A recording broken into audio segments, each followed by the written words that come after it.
આવું તુલસી પદ છે. મોહ જનિત મલ લાગ વિવિધ વિધિ. વિનય પત્રિકાનું 82 પદ નંબર 82. ઠીક હે, બરાબર. મોહ જનિત મલ લાગ વિવિધ વિધિ કોટી હું બદન ન જાય. મોહથી ઉત્પન્ન થયેલો અનેક પ્રકારનો મલ અમારા હૃદયમાં લાગ્યો છે. કેટલાય પ્રયત્નો કરીએ પણ એ મલ નીકળતો નથી. જન્મ જન્મ અભ્યાસ નિરત ચિત્ત. મારું ચિત્ત જન્મ જન્મથી અભ્યાસ કરે છે, અભ્યાસ કરે સતત. સંસ્કૃતમાં અભ્યાસની મને એક નોંધ આપવામાં આવી. સંસ્કૃતમાં અભ્યાસ શબ્દનો અર્થ થાય છે વારે વારે તીર ચલાવવું, જ્યાં સુધી લક્ષ્ય વેધ ન થાય. વારે આ મૂળ અર્થ સંસ્કૃતમાં અભ્યાસનો આવે. પછી તો આપણે ચોપડીનો અભ્યાસ ને વર્ગનો અભ્યાસ ને આ અભ્યાસ ને એ તો પછી અર્થ વિસ્તાર છે.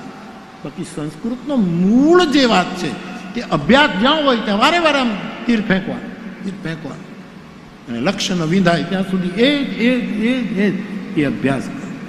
એ બહુ સરસ. સંસ્કૃતના અમુક શબ્દ પર અમુક ગજબ છે. સંસ્કૃત જ ગજબ છે. નિપુણ શબ્દ તો આપણે ગમે તેને માટે વાપરીએ કે ભાઈ રસોઈ બનાવવામાં નિપુણ છે. હા, ભજીયા બનાવવામાં તો પાકો નિપુણ. ગાંઠિયા તો એના જેવી કોઈ નિપુણતા કોઈ નથી. ગાંઠિયાનું કરજો જયભાઈ. હા, અત્યારથી પાણી આવે છે મોઢામાં. અને એમાં ગોંડલના ભજીયા પછી પેલા મરચાઈ, ગોંડલના મરચાઈ ઘર પાણી આવે છે. હું ખોટું નથી હતું. અહીંયા બહેન વજ્ર લેપો ભવિષ્યથી. તમને આવે છે? સાચું બોલજો, આવે છે ભજીયા? નહીં તું આમ નહીં કે આવે છે કે નહીં? પણ આમ શું કરે? પણ આવે કે હા પાડ કે ના પાડે? આમ હું નાખી દઈશ. હા આવે? હા સાંભળતો જ નથી. ગજાનન આવી રીતે કાંઈ કથાઓ હોતી છે. માણસની સહજ ગતિ હોવી જોઈએ. મારી વ્યાસપીઠથી ઘણાય પ્રેરણા લીધી હશે, પણ મેં કોઈથી પ્રેરણા નથી લીધી. મારું વહેણ, મારા દાદાએ જે રીતે ધક્કો માર્યો એ રીતે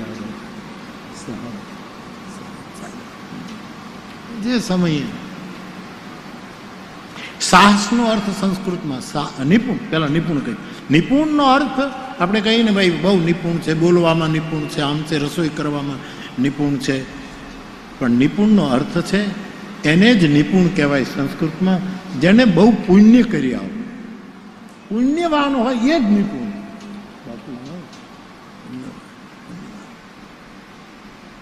આ માણસ ઘણા એમ કે ને કે આપણે પાપ કર્યા હોય પછી પુણ્ય કરીએ એટલે પાપ વયા જાય. ભ્રાંતિમાં રહેતા નહીં. બે ખાતા જુદા છે. પુણ્ય કરશો એનું સારું પરિણામ પણ તમને મળશે ને પાપ કર્યું છે એ ભોગવવું પડશે. ઘણા એમ જ માને છે કે હું આટલું બધું કરી નાખું, પછી આટલું પુણ્ય કરું, આટલો બધાનો શોષણ કરી અને પછી એક રામકથા કરાવી નાખું. નહીં, બે ખાતા જુદા છે. હા, કોઈ વહેમમાં ન રહે કે સમાજનું શોષણ કરું પછી રામકથામાં હું કાંઈક આટલું કરી નાખું. બે ખાતા અંક ગણિત બીજ ગણિતનો ફરક છે. આમ જો હવે હું મારું પ્રાઇમરી ટીચરનું મારું તમને બતાવું. અંકગણિતમાં શું, આમાં મારા ટીચરો બેઠા છે બધા. હવે અંકગણિતનો નિયમ શું હોય? 5 ઓછા 5 એટલે શું થાય? અંકગણિત 5 ઓછા 5 શું થાય? 0 ને. અંકગણિતનો નિયમ આ છે કે 5 માંથી 5 કાઢો એટલે શું રહે? 5 ઓછા 5. અંકગણિત એમ કે 0. પણ બીજગણિત, આ મેં હું ભણ્યો છું એટલે બીજગણિત અ ઓછા બ શું થાય? એનું પરિણામ અ ઓછા બ. બીજું કઈ આવે છે? ઓલામાં તો 5 ઓછા 5 એટલે અંકગણિતમાં 0, પણ બ ઓછા એ માઇનસ બી એમ જ રહે. એમ સાહેબ પાપ કર્યા હોય પુણ્ય કર્યું, બે ખાતા જુદા જ છે. કરેલા ભોગવવા જ પડશે. હારા કર્યા હશે તો બીજા જન્મમાં ફાયદો થશે. બાકી ઘણા એમ કે હું આટલું કરી નાખું, આખી જિંદગી અસત્ય બોલીને સાંજે એક દિવસ સત્યનારાયણની કથા કરી લઉં, મારું બધું થાય જ નહીં. એ ઓછા બી એ બધું આમ જ રહેવાનું છે સાહેબ. અંકગણિત અને બીજ ગણિતનો આ બે પાસાનો ફરક છે. બંને પંચદશીમાં કેવું લખ્યું? પંચદશી તો બહુ ક્લિષ્ટ ગ્રંથ છે, એટલે મેં હજી સુધી લીધો નથી. અત્યંત ક્લિષ્ટ ગ્રંથ. વેદાંત ઉપરનો કોઈ ગ્રંથ હોય, સ્વામી વિદ્યાચરણ સ્વામીનો જે ગ્રંથ છે ગજબનો, વિષ્ણુદેવાનંદ ગિરી દાદાનું ભાષ્ય પણ થોડુંક એના ઉપર છે, મંડલેશ્વરજી પણ બસી બહુ સરસ આવી બધી વ્યાખ્યાઓ. તો મારો કહેવાનું નિપુણ એટલે જેના ખાનદાનમાં, જેની વ્યક્તિમાં પુણ્યનો જથ્થો પડ્યો છે એનું નામ નિપુણ.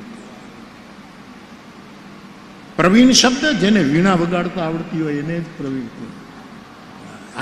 મૂળ શબ્દ મૂળ આ છે, પછી તો એનો વિસ્તાર થાય થવો જોઈએ, એમાં કોઈ ના, પણ મૂળ જે છે શબ્દ બ્રહ્મ, એના આ બધા અર્થો. સાહસની વ્યાખ્યા સંસ્કૃતમાં શું? બીજાની હત્યા કરો અને બીજાનું લૂંટી લો, એને સાહસ કહેવાય. બીજા સિવાય સાહસ નથી. મૂળ મૂળ મૂળ.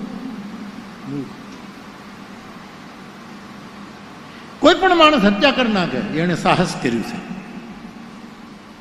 અને કોઈ માણસ ચોરી કરી લે, કોકની ચોરી કરી લે, એને સાહસ કર્યું છે. એવું છે. શબ્દ બ્રહ્મ કેટલું આપણને ક્રીડા કરાવે.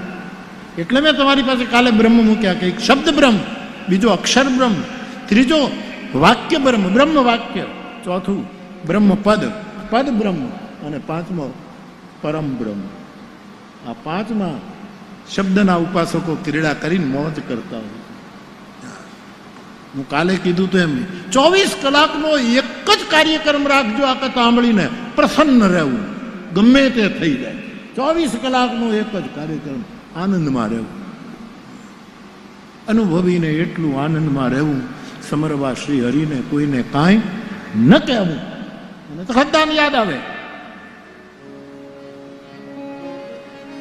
તખતદાન મોજ મારે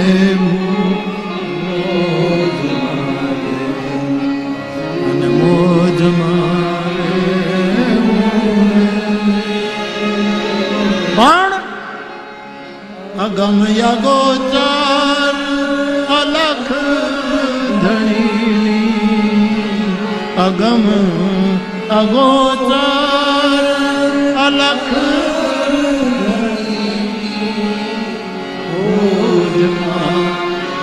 રહેવું રે મોજમાં બાવાજી, મોજમાં રહેવું. એક જ તમારે તો મારા માટે એક જ પ્રોગ્રામ આપણો, 24 કલાક આનંદમાં રહેવું, જે ખાવું હોય થાય, દુનિયાને જે કહેવું હોય કે, દુનિયાને જે કરવું એ કરે. આપણે આપણી પ્રસન્નતા, કારણ કે જગતગુરુ શંકરાચાર્ય કહે છે પ્રસન્ન ચિત્તે પરમાત્મા દર્શન, જેનું ચિત્ત પ્રસન્ન રહેશે એને પરમાત્માના દર્શન થશે. હવે આના કરતા સહેલો ઉપાય આનો. પણ ઘણા લોકો મોજમાં રહી શકતા જ. મારા સુરેશભાઈ દલાલ કહેતા ઘણા લોકો બેહે તો બેહણું, ઉઠે તો ઉઠમણું. સુરેશભાઈ તો પ્રાસમાં બોલે વધારે. એવા માણસો બેસે તો બેસણું હોય, બેસણામાં બેઠો હોય એમ બેસે, ઊભો થાય જાણે ઉઠમણામાં બેઠો. જીવી લો મારા બાપ, જીવી લો. એ વેજા જીવી લો મારા બાપ.